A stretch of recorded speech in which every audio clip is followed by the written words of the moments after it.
Cara, eu vou te falar. Flanger também, Flanger também. E eu tenho uma parada, pode ser um apego emocional, talvez, com o Carbon Copy. Aí você tocou num ponto muito interessante. Gente, pra eu vocês acho que ninguém consegue fazer um delay que nem o Carbon Copy, cara. Mas pra vocês que querem ter a experiência de um delay analógico, porque um delay analógico é caro, gente. Um delay de fita é absurdo. Se vocês querem ter a experiência de um delay analógico, pagando uma fração do que na verdade ele deveria custar, deem valor ao Carbon Copy. Ah, não tem tap tempo. Não, gente, não tem tap tempo. Ele não foi feito pensando que...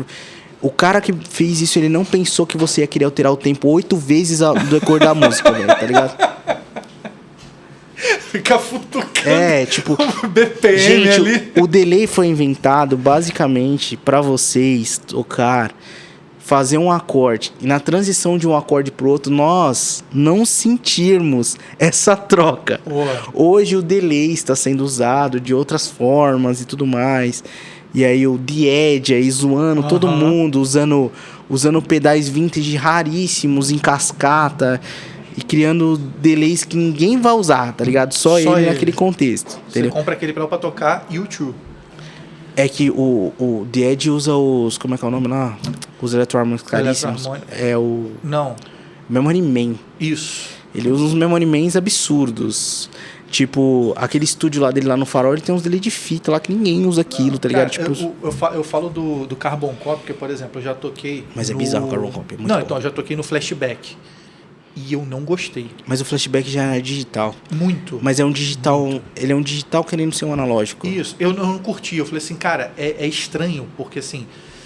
Você pega o Carbon Copy, você toca com o Carbon Copy, tu, pô, beleza. Aí tu pega, sei lá, o DW2 da Boss, que é incrível, mas não é a mesma coisa. Então, mas você sabe que o Carbon Copy, por ele ser analógico, quando você toca, tipo, a repetição deteriora. Sim, é isso que eu acho maravilhoso dele. É a parada mais linda que tem.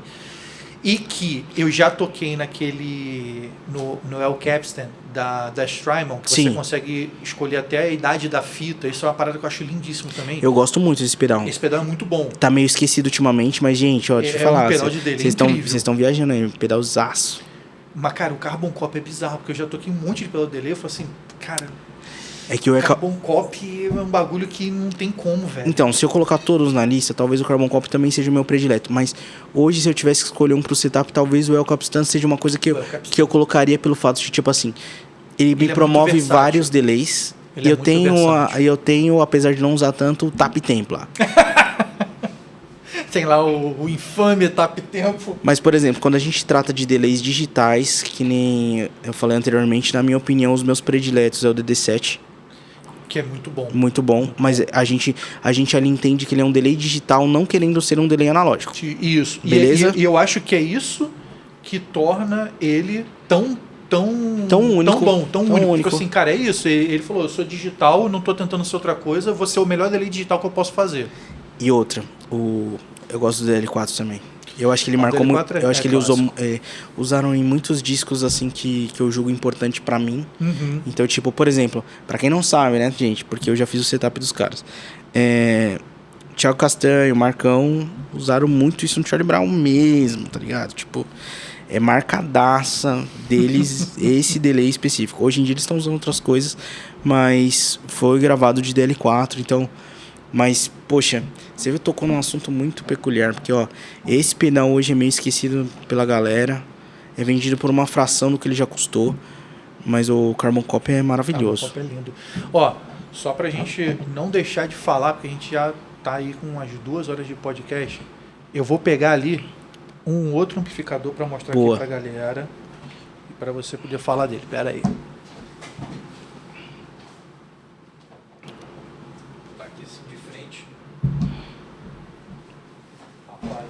Que é o Lightyear.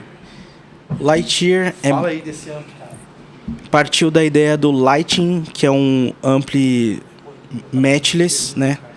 Que acontece devido ao mundo digital, né? Hoje em dia, o mundo digital, a galera tem curtido muito os presets usando matchless. E eu tenho recebido... É um baita amplificador, né, cara? Tipo assim, eu já arrumei alguns. Eu, Vitor, particularmente gosto do som, não gosto do esquema de montagem. Tá. Porque Matchless usa ponto a ponto verdadeiro. O que é o ponto a ponto verdadeiro, Vitor? Pô, não é um amp pra tu ficar levando pra estrada, né, Não, irmão? é que o ponto a ponto verdadeiro não usa placa. Os componentes são voando. E aí o que acontece? Pode olhar que na maioria dos circuitos, os Matchless têm baixo ganho. Porque se fossem amplos com maior ganho, eles talvez teriam alguma complicação de ruídos. Mas assim, eu entendo que é um estilo da marca. Beleza, tudo ok. O problema é tipo assim, às vezes você dá manutenção num ponto a ponto verdadeiro, que é uma coisa que eu explico pro cliente. Acho que eu já foram uns 3 Matchless na oficina, foram poucos. Mas assim, todo cliente que eu recebo com o Matchless eu explico, ó, eu preciso de tempo para trabalhar. Por quê? Porque não é só olhar o esquema elétrico. Eu preciso saber o que está ocasionando o problema. Entendi. Porque quando você abre, ele não tem uma organização. Porque ele é montado voando, cara. Você Então, tipo assim, é o caos. e talvez um fio que você torça ali, pode ser que você quebrou alguma coisa que você não podia. Entendi. Então ele é um ampli mais sensível. Mas assim, Matchless é um ampli que os melhores circuitos, os mais famosos, por exemplo, esses que vocês estão gostando de usar nas pedaleiras, eles usam o Vox como referência.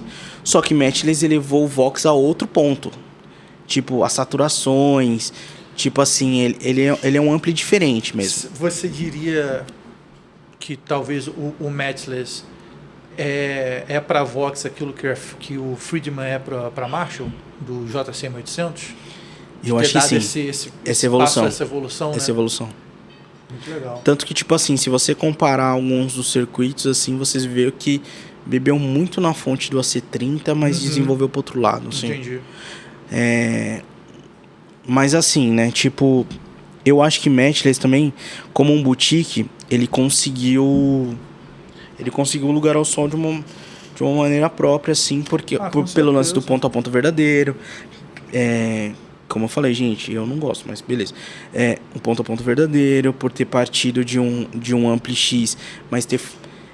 Por exemplo, Matchless é o primeiro que, se você olhar o circuito dele, ele vetou algumas coisas que era para existir. Tipo, ele parte de um ampli com toda a equalização, ele fala, não preciso do médio. Eu pré-estabeleço ele aqui para você. Tá bom, gente? E justamente, gente, essa regulagem, porque eu testei, tá? Essa regulagem de médio que ele deixa, realmente eu julgo que é a melhor para mix. Que isso explica também o porquê vocês estarem gostando tanto do preset do Matchless nas pedaleiras digitais. Interessante, ó. E aí, vamos lá. Falando aqui do Lightyear. Ele, então, seria essa tua... Ele é o primeiro que vai sair nessa onda. Eu pretendo desenvolver mais alguns 2 amplis no ano que vem. Ok. Nessa praia meio Matchless, assim, que é uma coisa que vem me pedindo bastante. Tá. E, pô, eu peguei ele ali, cara, e para um ampli valvulado, ele é bem leve. Ah, não sei. Eu achei leve. É que, por exemplo, os amplis, tipo, quando você pega um Soldano, um Rectifier ou algo do tipo na mão, eles são muito pesados. Mas, gente, tipo, tem certas coisas que não precisava. Mas, por exemplo, o Alexander falava, né, que tipo, o que ele promovia era um amplo extremamente durável. Tanto que umas coisas que ele escrevia naqueles negócios lá do encarte lá dele, quando ele ia fazer entrevista com os caras, era tipo assim, pode cair do 2º andar do prédio que vai continuar funcionando. E eu falo assim, mano, tipo, beleza. A pergunta é, como é que você chegou nessa informação aí, irmão? Tipo, ele queria promover que era uma coisa pra galera usar de uma forma absurda, que você ia morrer e ia continuar. Pode usar até acabar e tenta a sorte pra fazer ele acabar, né? E o mais louco disso tudo, né? Tipo, a gente aqui falando sobre... O acabamento bonito. Obrigado. A gente falando sobre o custo do aparelho e tudo mais. Para pensar assim, tipo, a galera promove as guitarras caríssimas, Gibson e tudo mais. O ampli mais caro vendido na história não é um ampli industrializado.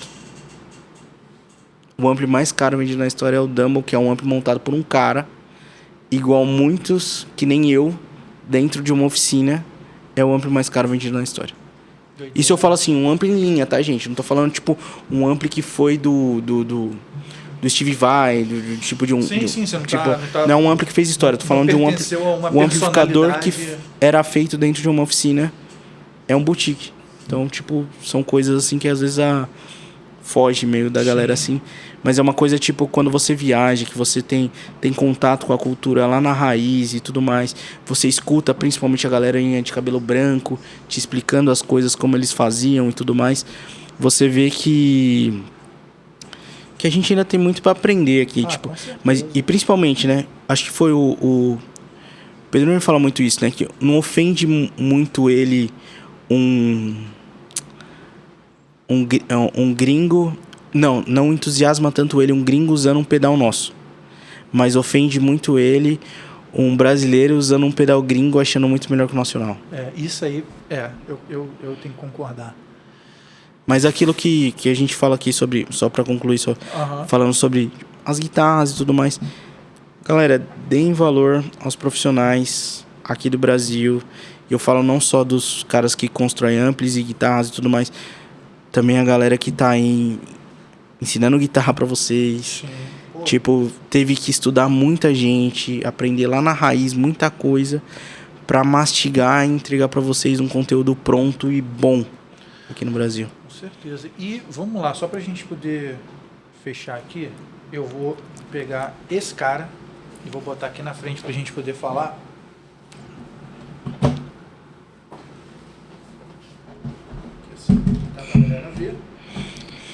Que esse camarada aí, ele é o... Pode ser seu, gente. Olha aí, ó. Tá lá na açãozinha, vocês podem fazer um nesse aspecto. Esse aí é o JCM 800 anabolizado. Isso. Tipo assim, depois de um tempo, eu não me interesso mais em fazer clone 100% das coisas. Legal. Né? Então, tipo, eu sempre coloco a minha personalidade, aquilo que eu acho que seria interessante no produto. Por exemplo, todo mundo que toca nisso se surpreende não com os drives. Os drives você já saberia que ia ser bom. Uhum. Mas surpreende com o canal limpo. Porque eu promovo um bom canal limpo a ponto de que, tipo, você vai poder plugar qualquer pedal aqui e vai ficar absurdo, entendeu? De frente. Olha aí, que beleza. Cara, é muito bonito, velho. Pô, obrigado. Muito bonito mesmo. Eu acho Aí o Mitch tá vendo de perto, gente. Então ele vai poder... Vocês estão vendo de longe, mas ele tá vendo de perto. Não, e aqui... ele nem sabia que eu ia trazer isso aqui. Não, eu achei que você ia trazer os pedais, porque eu pensei assim, pô, rapaz vai vir de longe, né? Não, pô, Vitor vai vir de longe. Eu ia trazer um ampli aberto. Caraca, ia ser maneiro. Então, eu ia trazer um ampli aberto. Aí eu falei assim, será que eu levo? Será que vai curtir mostrar um ampli aberto? Porque ia mostrar um ponto a ponto extremamente aberto. Cara, mas aqui nessa câmera aqui, ó, dá pra ver bem de pertinho. Irmão, o acabamento ele é muito bem feito, muito bem construído. Só pra falar. Mais uma vez, como eu falei, gente, ele é leve. Outra coisa, esse ampli aqui, né, Luiz, meu cliente, te agradeço de coração. Ele tá pra buscar esse ampli, porque esse ampli já tá pronto, eu acho que faz uns 5 meses. Caraca! E aí, tipo, ele é um cara tão ocupado que aí ele não conseguiu ir buscar. Aí ele ia buscar essa semana e ele falou: ô Luizão, pô, vou lá no Starting Cast, você podia liberar o ampli, né, velho? Só pra mim com 2 diferentes. Tinha até mais um lá pra trazer, só que eu falei, cara, era muita coisa pra colocar. Aí eu fiquei com medo, né, meu? Tipo, porque é muita responsabilidade, porque são coisas são coisas já vendidas, né? E tudo mais. Mas aí, tipo, podia ter trazido mais coisa, eu queria ter trazido um ampli aberto, que não deu pra trazer, tipo. Mas, pô, quis trazer alguns exemplos de coisas que a gente fez e até pra explicar aquele propósito de, tipo, pô, você que também tá trampando, alguma coisa. Às vezes você não tem que se reinventar, gente. Às vezes você tem que voltar no começo daquilo que você gostava mesmo de fazer.